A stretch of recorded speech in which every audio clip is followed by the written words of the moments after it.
In this short tutorial, I will show you how to remove Bixby from the power button on your Samsung device. Bixby is a virtual assistant developed by Samsung, but not everyone finds it useful or wants it taking up space on their power button. Luckily, removing Bixby is a straightforward process that anyone can do.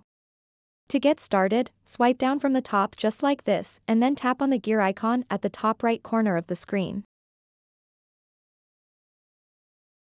Once you are on the settings page, scroll down until you see an option called Advanced Features.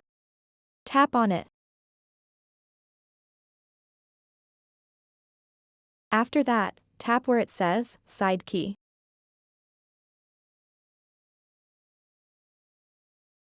And now, under the Press and Hold section, you'll see these two options. Wake Bixby, Power Off menu. If you want to remove Bixby from the power button, simply tap and select the Power Off menu option. And now, when you press and hold the power button, it will show you the Power Off menu instead of activating Bixby. So that wraps up this tutorial. If you have any questions about this whole process, please let me know in the comments section below. And if this video helped you out, please give it a big thumbs up and subscribe to this channel for more tutorial videos like this one.